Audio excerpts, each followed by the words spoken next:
there's so many songs about rainbows and what's on the other side. Rainbows are visions, but only illusions, and rainbows have nothing to hide. So we've been told, and some choose to believe it. I know they're wrong, wait and see. Someday we'll find it, the rainbow connection, the lovers, the dreamers, and me.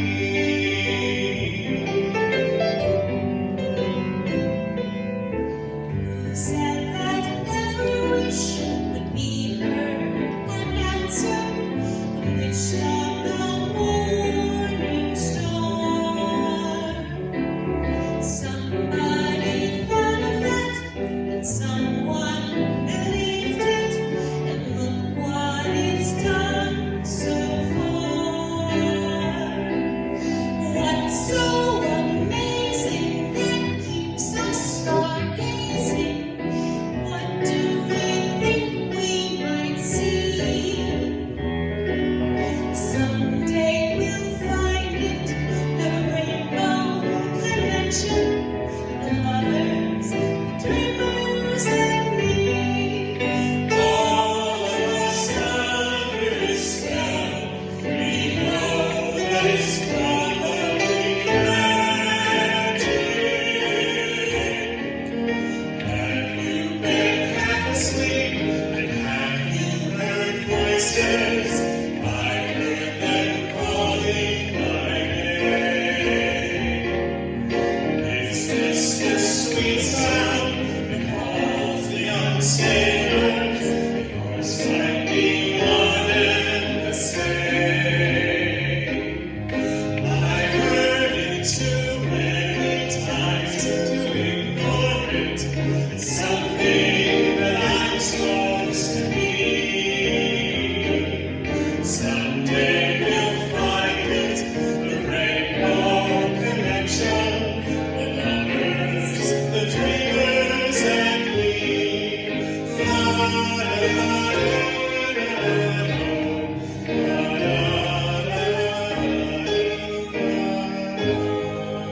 The Rainbow Connection. In 1979, when that song and the movie The Muppets came out, I was just 4 years old. The film opens with an aerial view, this bird's eye view of a large forest that is surrounded by water. And then the camera zooms in, and it zooms in, and it zooms in until we find a swamp. And in this swamp, we find a tiny frog sitting on a log, playing the banjo and singing the Rainbow Connection. And we immediately fall in love with this frog whose name is Kermit. Because how many of us have never felt that way? So small in such a large world. How many of us have not wondered about and marveled at the mystery and the vastness of this universe of ours? Like Kermit says, what's so amazing that keep us stargazing? Because Kermit is also a philosopher.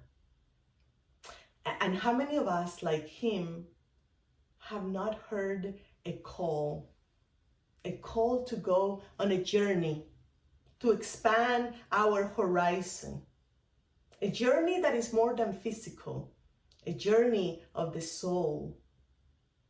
Because a calling is often the call of evolution, the call to grow, to evolve, to be a new version of yourself. Have you been half asleep? And have you heard voices? I've heard them calling my name. I've heard them too many times to ignore them.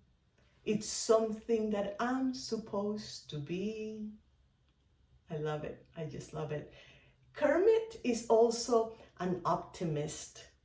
Someday we will find it, the rainbow connection, the lovers, the dreamers, and me.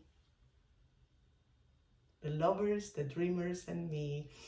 I was watching that clip from the original Muppets movie recently, and I realized that in 2017, on my first day of seminary, I was feeling like a Kermit the Frog. I was feeling so small in such a large, fancy city, Chicago. I was feeling like a nobody, like an immigrant with an accent in such a prestigious seminary. Like Kermit, I had heard a call, but I didn't know where that call was coming from.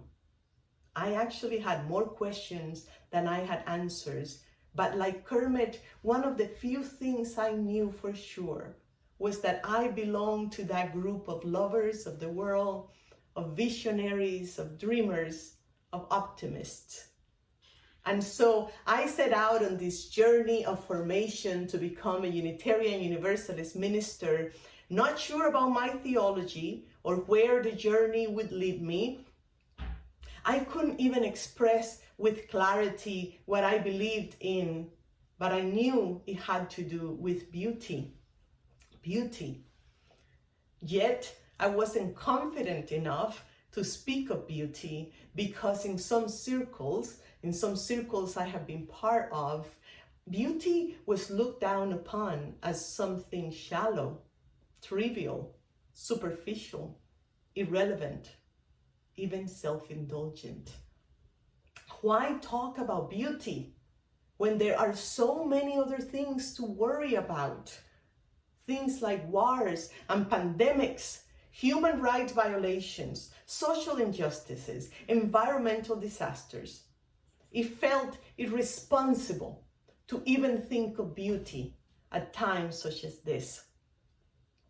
However, to my surprise, my very, very first assignment in seminary was in fact about beauty.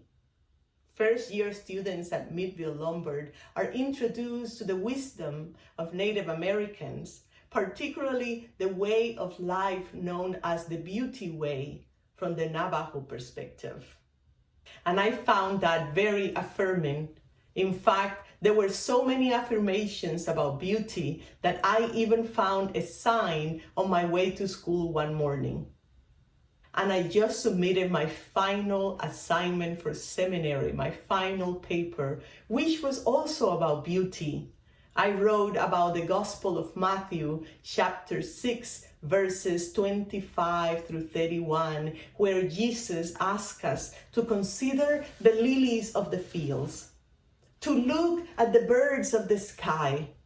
He was pointing us towards the beauty of creation, towards the heaven that is here and now, this most beautiful earth. Beauty has been a fascination of mine since I was a very small child living in poverty in Cuba. And naturally, it became a theological focus during my 3 years of seminary. I needed to understand and articulate what I knew in my bones, what had been a source of sustenance during the roughest periods of my life, that beauty mattered. It mattered for our humanity and for the planet. The title of this sermon, The More Beautiful World Our Hearts Know Is Possible, is inspired by the evocative title of a book by Charles Eisenstein, because the title alone expresses what my heart truly knows, what your heart also knows, that a more beautiful world is possible. And when I say more beautiful, I'm not referring to aesthetic beauty.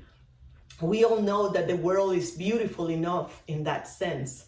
It reminds me of a quote from Elizabeth Browning, "Earth is crammed with heaven." Yes, the world is beautiful enough in that sense. Today, I'm talking about beauty from different perspectives because our concepts of beauty vary depending on our culture or the school of philosophy we subscribe to. For instance, as I mentioned before, for the Navajo people, beauty is a way of life, and it has to do with wellness, kindness, with living in harmony with the rest of creation. They call this philosophy the beauty way. The traditional Japanese sense of beauty, which is known as wabi-sabi, associates beauty with natural elements, with humility and imperfection. Here are some items considered beautiful from this school of philosophy. They are beautiful not because they are perfect, but because they are, in fact, imperfect. In Western culture, beauty is associated with longing or desire. C.S. Lewis, who wrote the Chronicles of Narnia, puts it this way: we do not merely want to see beauty.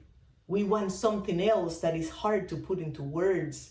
We want to be united with the beauty we see. We want to pass it on. We want to receive it to ourselves. We want to bathe in it. We want to become part of it. Beauty has a long legacy in our liberal tradition. But I found it interesting that the German philosopher Immanuel Kant, who I see as the grandfather of our liberal theology, he made a distinction between a moral act and a beautiful act. A moral act is something we do out of obligation, but a beautiful act is something we do out of desire. The beauty of it moves us into action. Beauty matters. In fact, some philosophers and theologians believe that beauty is not only a human necessity, but also very much a fundamental, universal human right. From the perspective of the poet and philosopher John O'Donohue, beauty is a need of the soul.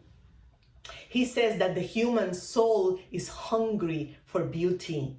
We seek it everywhere, in landscape, music, art, clothes, furniture, gardening, companionship, in love, in religion, and even in ourselves. When we experience the beautiful, he says, there is a sense of homecoming. We feel most alive in the presence of the beautiful, for it meets the needs of the soul. Isn't that beautiful? Beauty meets the need of the soul. The liberation theologians from South America who work with the poor have also argued that they have argued about the importance of beauty and also the right to beauty, the right to beauty. When I say the more beautiful world our hearts know is possible, I mean more beautiful for everyone. During my visits with ICE detainees and their families over the last 3 years, I have heard of many devastating stories, but this one stuck with me. I heard of how some women in the detention center tear off pieces of fabric from their uniform in order to make flowers to put on their hair. Because as the Christian philosopher Patrick McCormick puts it, in the creation of beauty, in the fashioning of something well-crafted, harmonious, startling, or pleasing, we achieve and fulfill our human identity and vocation as artists and co-creators and nurturers of beauty. The right to beauty and the right to create beauty are two justice issues that I feel very passionate about, along with other liberation theologians who point us towards the unfairness of a society divided into those who have access to beauty and those who do not. They argue that everyone should have access to the bounty of creation, that everyone should have a fair share of the goods from God's creation. Liberation theologians open our eyes to the ugliness of inequalities that have literally marked the bodies of the poor, the hunger, the scars, the blemishes, the missing teeth. They open our eyes to the grotesque injustices and corruptions that have pushed the poor to live in areas where they don't have much access to beauty. Everyone should have access to beauty because our encounters with beauty connect us to the transcendent. These encounters evoke in us the religious feelings, responses of awe and wonder and reverence. Some theologians even call beauty a lure from the divine. Beauty is also an essential ingredient for a happy and well-lived life. And it has this decentering of the self effect. It takes us away from our realities and opens us up to the experiences and concerns of others. For instance, here in Tulsa, Oklahoma, some of us being in front of this beautiful art installation at the Philbrook Museum a few months ago, we were transported to another time, to another person's experience through the shapes and designs of Islamic art, which had been a part of the artist's life growing up in Pakistan.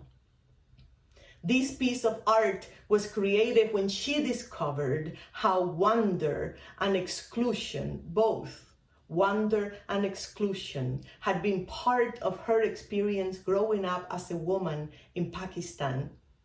The realization inspired this installation where people entering the room are so included that they actually become part of the art itself. We gravitate towards the beautiful. Beautiful lures us to engage with it, but it also inspires us to create even more beauty. For instance, Beethoven met Mozart and then he was driven to compose symphonies. Michelangelo, inspired by the architectural beauty of the Pantheon, developed the grand vision for the architectural wonder that is St. Peter's Basilica today. The creation of beauty is also a human right and a worthy endeavor, because it's too easy to simply be consumers of beauty instead of producers of it, instead of participating in the sacred act of creation. Creativity is sacred. The overconsumption of beauty is actually a serious issue in our society, which can lead to the destruction of what we love. For instance, I have been thinking about how our unquenchable thirst to travel and consume beautiful landscapes around the world can have a negative impact on the planet. Beauty can be found anywhere. There's beauty in how the world is connected. For instance, did you know that the Sahara Desert in Africa and the Amazon rainforest in South America, which are so different and so far apart, are actually interconnected?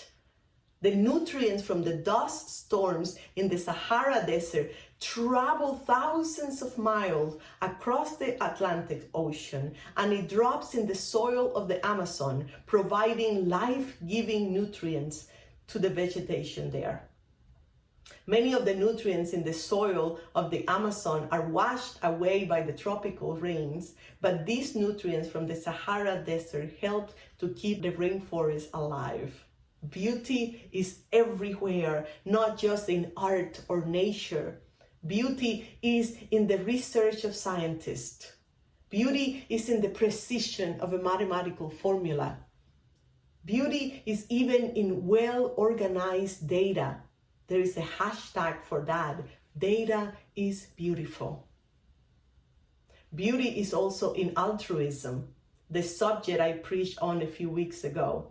For instance, there is so much beauty in the selflessness of the nurses. So many of us are almost brought to tears by the beauty of their work, not just during this pandemic, but every day of the year. Beauty matters for our soul. Yes, it matters for so many reasons, but it can also be one of the most powerful tools we have for creating social change. If you have ever seen a commercial and have been moved to buy a product, you can understand how the soft power of beauty can be harnessed to create positive change in our world. In fact, beauty is essential even for our democracy. My beloved theology professor, Dr. Mike Hogue, in his most recent book, speaks of this. He says that a living desire for a more beautiful world is the transcendent ideal for a resilient democracy. Beloveds, evolution has shaped our appreciation of beauty. Throughout every culture in the world, people have always been drawn to decorate themselves and their homes. They sing and dance and make music. It's one of the things that make us human. In fact, Paul Williams, who wrote The Rainbow Connection for Kermit the Frog, once said that when composing the song, his aim was to make Kermit more human. Kermit was just really a piece of green fabric, but it was his love for rainbows, his stargazing, his beautiful music that made him human to us, that made us connect with Kermit. Beauty is an invitation to a fuller human experience. Beauty is a calling to a more engaged presence here and now. Beauty is a mystery that opens us up to the transcendent. Whether it's marveling at the vastness and the magnificence of the Milky Way during a cloudless night, or looking at a moonlit field coming alive by dancing fireflies, or feeling the peace in our heart while listening to a beautiful piece of music, or experiencing the harmony in the design of a beautiful church, or believing in goodness again because of the moral beauty of a human being. Beauty is present during our most sacred moments of connection with something larger than the self. May we be reminded to continue to look for beauty, to continue to look for rainbows, to never stop stargazing, and to participate in the creation of the more beautiful world that our hearts know is possible. May it be so.